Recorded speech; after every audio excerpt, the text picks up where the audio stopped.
Now live. Hello everybody, good afternoon, good evening Welcome to the DaBootyDoc Talk. This is Dr. Shiraz Farouk and Sydney Farouk, my spouse. We are both present here to talk and entertain you today at the DaBootyDoc Talk Show. So if you haven't joined us before, we're at the Colorectal America headquarters in Tampa, Florida. And we're here with Dr. Farouk to talk about some common problems today. So we want to cover in episode number 24. Da-da-da. 24 guys. We've been at it and working hard to make it possible for you guys to laugh a little bit and learn some also. Yes. So we want to discuss just simply today what is going on with your bottom and what to do about it. We got the top 5 most common anorectal problems. Number 5, guys. Johnny 5 Alive. We want to talk easy and easy speak language.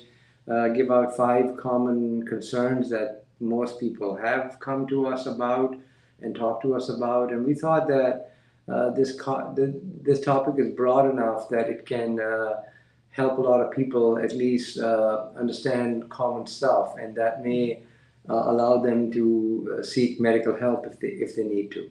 Yes. So start off our discussion then today. So how was the day?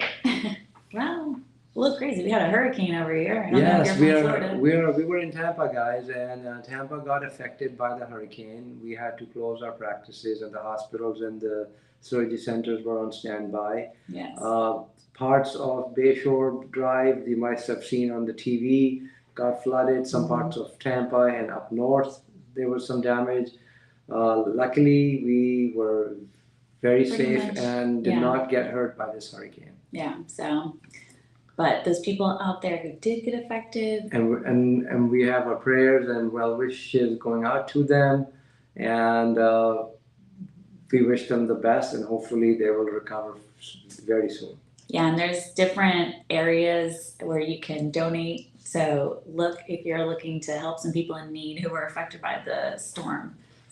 So please give out generously to the foundations and the various charities that are out there to help these people. I think everybody can help and make a difference. Hey, thanks for joining us. We got a viewer here. So let's dive into our topic then. We have our number 1 anorectal concern.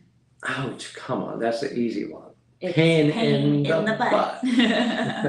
All right, so you feel a little pain down there, right? Down there or up there? Well, I guess we could treat either or. Depends on whether it's in your butt or in the butt. So if you're feeling any pain in your bottom, that could mean a couple different things. So what do you think about common pain in your bottom? Well, commonly pain is associated with discomfort and a feeling of severe, how do you describe pain? Well, ouch. I was going to say it's an ouch. Irritation. It's an ouchie. It could be discomfort. It could be sharp. It could be mellow. It could be constant. It could be throbbing or bowel movements. Yeah. So pain, whenever that happens, a lot of people come to us with that. Anorectal pain or pain in the butt or hemorrhoidal pain is what people call it. Everything down there is a hemorrhoid. So we're like, this is painful butt. There is a solution. There is a solution for it, okay? Yeah. And the most common concern that patients have is that their inner rectum hurts. Happens that usually means that there's something wrong there, okay? So there could be a swelling in that area, that could be a lump or a bump, there could be a cut in that area, you may feel fleshy tissue there. Sometimes the pain may be associated with a larger swelling. Swelling, yeah. And you may have difficulty walking or talking. True. or sleeping. You may wake up in the middle of the night. Or pain could be only there with bowel movements. Mm-hmm. So commonly those are concerns that people have, and mostly we're dealing with common concerns like hemorrhoids. Mm-hmm. Okay, hemorrhoids are common. The internal and external problems. Internal hemorrhoids do not cause a lot of pain. External hemorrhoids only cause pain when they are thrombosed. Which means inflamed and inflamed and clotting, and they are full of blood at that time, and thrombosed external hemorrhoids are painful. Similarly, an abscess can be painful, okay? Anorectal abscess is a pus pocket, we have talked about it, that can develop into a fistula. A pus pocket can swell up, and until it bursts out, it's collecting a lot of pus, and the tissue inside is getting eaten up. Yes, and pain might not be only on the anus. It might feel like an internal pain. You might have external pain. It might feel like it's along your tailbone or your butt crack, maybe some soreness in your butt cheeks. Correct. The pain can be associated to that area, but not necessarily in your exact spot. Another very common thing we see are anal cuts or anal fissures, and these cause pain with bowel movements. And these cuts are very painful. They can cause itching, burning. You may almost feel like somebody's cutting through with a knife. Have you ever had a paper cut before? Something like that. It's an anal paper cut. It's an anal paper cut, yeah. It's which is very painful, yeah. So that's another thing. But very painful when you're using it. So I think these are the top 3 or 4 things that concern could be associated with pain that I would be, easy to say that, So if you have a pain in the butt, don't just sit on it. Make sure move around.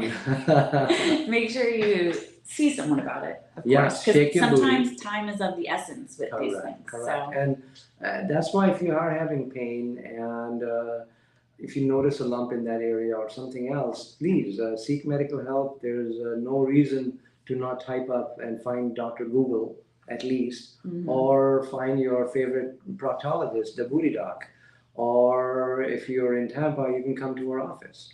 Yeah, drop in, or you can go to any other gastroenterologist or colorectal surgeon or general surgeon or your primary care doctor, emergency room, anywhere that you can get help. Please try and get there, because there will be a lot of doctors who, if they can't help you, will get you to the right person. That's right. So we are trying to expedite the whole process so that you seek early medical help. Yeah, and just because I know everyone worries, you see a little bit of blood, you have a little bit of pain, your immediate thought is something really serious. Correct. I'm gonna die. And that might make you want to not That's come why talk we're about talking it, about this, but- because these are concerns people Yeah. have, And they're not so serious a lot of the times. So there might be a quick answer that could ease your mind, and some diagnostic tests that can be done to take away any doubt.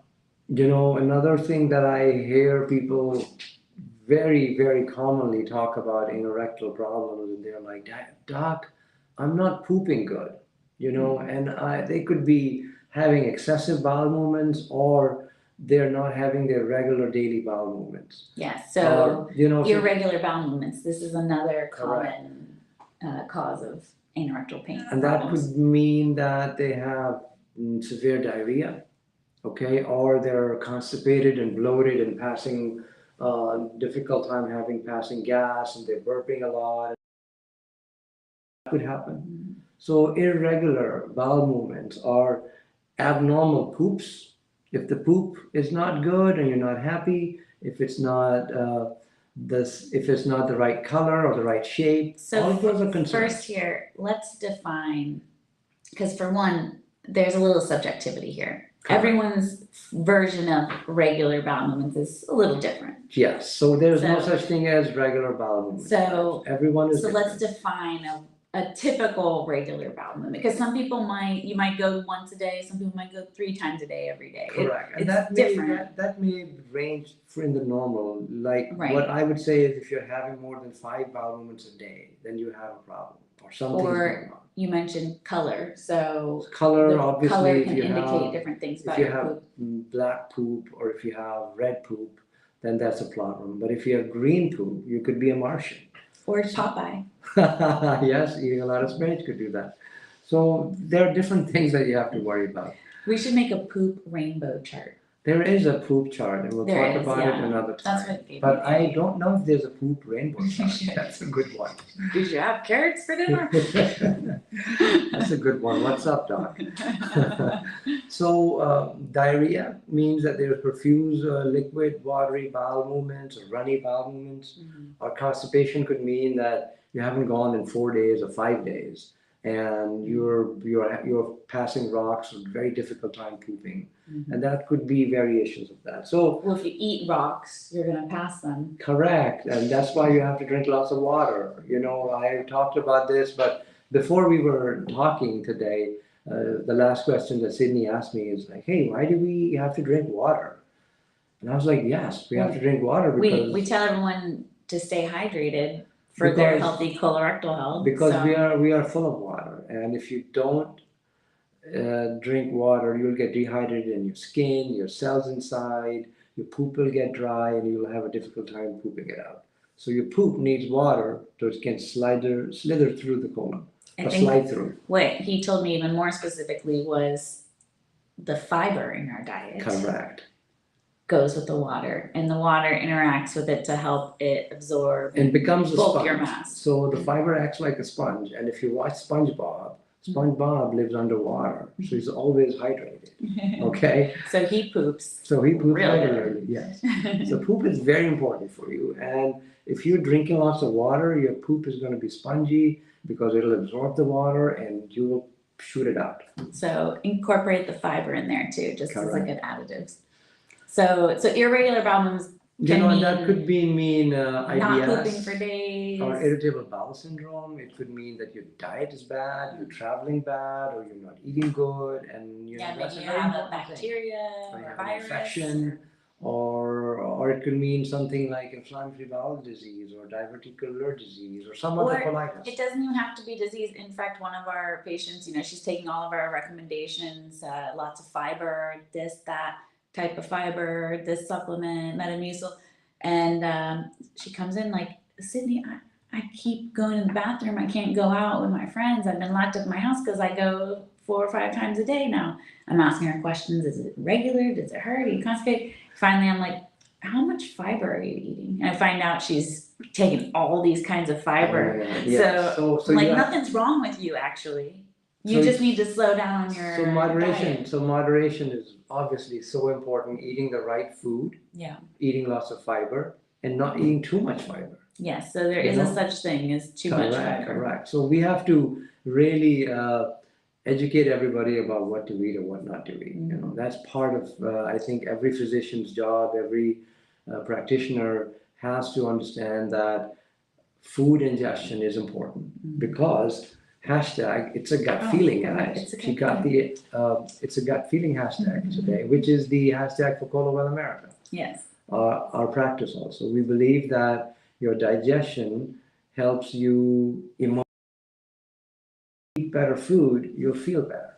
Yes. So fiber is really important for your poop because when you have good poops, you obviously feel better. Yes. So the number one thing I tell patients, even if they are regular with their bowel movements, that still fiber, or if they don't have any problems, they're like, well, I don't really have an issue. I still encourage them to have fiber in their diet because it'll help maintain their regularity and keep that consistent and avoid problems. You know, and there are so many foods that you can eat and fruits and vegetables that can add.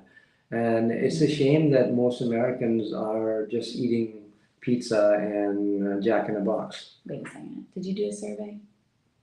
I think so. Well, not to say anything about Jack in the Box or any other McDonald's or Burger King. We have those here in Florida. Anything in a box is. That's why you have to think outside the box. We should start a restaurant called Anything in a Box. I like it. You know, so if you can cook yourself, or you have access to raw fruits and vegetables, and you can make some salads and do something with the food, then you're a lucky man or a woman. So eating healthy is really, really important. Yes, definitely. So if you have irregular bowel movements, and that's one of your colorectal problems, then consider your diet, consider your hydration, stay active, a little bit of exercise helps. So that can be one of your solutions. And if you have done all these things and you are still having irregular bowel movements, then please seek medical help. You may be able to go to a gastroenterologist, a colorectal surgeon, internist, a nurse practitioner, or any doctor who can suggest various tests. You may require stool testing, or you may require endoscopic evaluation of the colon, okay, or you may require imaging study, like an X-ray or a CAT scan.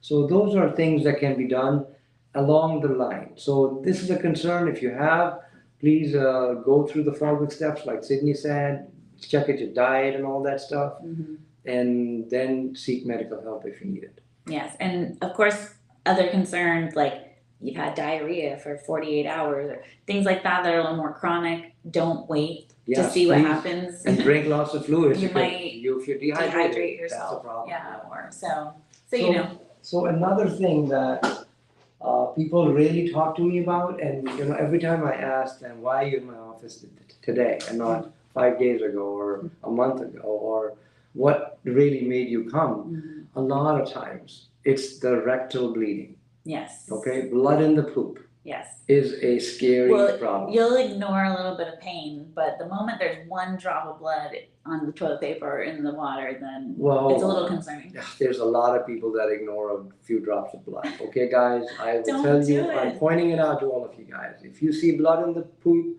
and you're ignoring it, that's wrong. Period. Go see somebody who can help you. You have a problem, you're bleeding, you've got something that needs to be addressed. So rectal bleeding can be ominous. You could even have it in your poop and not know about it. Your doctor may do a stool test, and that can be trace amounts. And it could be due to a bleeding problem in your stomach that could cause that. Like, for example, your poop might be black, but that's actually an indicator that there's blood in your digestive system. Correct, and that means that you're bleeding a lot from the stomach, and you really need some help at that time. Other things with bleeding is it can be massive. Okay, if you're at your house and you are all of a sudden having blood clots come out when you're evacuating, or you have excessive diarrhea and there's a lot of bleeding, those are concerning things. Please seek help. Okay, don't just pass it off. Sometimes blood is with a lot of pain, and that could be with an anal fissure, a cut, like a paper cut that we talked about. The fissure, when the bowel movement passes the anus, the bottom, it can rip through that area, and that rip every time bleeds. So you may have a few drops in the toilet paper afterwards. Sometimes blood can be mixed in with the poop, and that could come from a cancer or a diverticular problem or something else. So those are issues. So I think do not ignore bleeding, guys. I have a personal experience of that. When I was in my final year of medical school, I got dysentery, which is infection of the gastrointestinal tract, and I had a bacterial infection, and that caused rectal bleeding. So I was on the toilet, and suddenly there was a lot of blood that came out all of a sudden. And to this date, I remember that because I almost passed out, and there was blood on the toilet bowl, floor outside, and everything, and it was really scary. It sounds like a disaster. It was a disaster. So I had to take antibiotics, I had to go to a doctor, get checked out, and it was because I had eaten something and the bad bacteria had gotten into my colon and it caused this problem. So infection of the colon can also cause bleeding. So there's many causes of gastrointestinal bleeding, and don't ignore it. Personally speaking, rectal bleeding was a eye-opener. It's something that you don't want to ignore, and it's not. And imagine being a colorectal surgeon and having that type of problem. Well, I wasn't your a mind colorectal must have surgeon been at that going time, crazy. but I was You're in training. I was becoming a doctor. Okay. So that was in the last year of medical school. It was the reason why he decided to become a colorectal surgeon. Little did I know. So it can happen to anyone too, and that's another great point, is that these issues you might be experiencing I guarantee you there's someone standing next to you, working next to you, in school next to you, whoever you are, even one of your family members is probably having one of these issues and they just aren't talking about it. So start the conversation. That leads to me to the next point. Oh yes, number 4. Guys, this is very easy. We just said it. It's embarrassment. Mm-hmm. Do you know how many people are embarrassed to talk about the booty? Not us. The DaBootyDoc Talk is here because we want to address the common problems that people have. Well, and we see it help people. We help our friends. I mean, who are you going to go to when you need help? The people you know. So The Ghostbusters. who are you going to call? So we're the butt busters. Yeah, so Mythbusters. I guess there's already a show around that. So Stigma busters. Stigma Busters or DaBootyDoc. So, So guys, embarrassment. mm-hmm. Talking to somebody about this issue, about your anorectum, about your nether parts, about your bottom, Mm-hmm. is very scary. We have people, women who will not talk about fecal incontinence, that they're leaking poop. There are men who will never talk about the fact that they bleed, okay, that they're in pain with bowel movements, Mm-hmm. that they are having burning and itching, that they have extra skin around their anus which causes them problems. Sometimes people out there get rashes. They don't want to do anything about it. It starts spreading and worsening, turning into Yeah. other issues. So all these things are very, very embarrassing. Okay, you have something on your head, your arm, your leg. You may put an armband on it or a ace wrap and then draw something and say, hey, check me out. You know, but you're not going to put some dressing on your bottom and say, hey, look at my bottom, you know. Or have you seen this before? So people hide it, okay? People hide their anorectal problems. They may wear extra clothes. Men don't tell their husbands. Husbands don't talk to their wives. Mm-hmm. So we see that in every part of every culture. Mm-hmm. So human beings are very shy when it comes to their bottom. You know, it's the only part of the body which you cannot see yourself.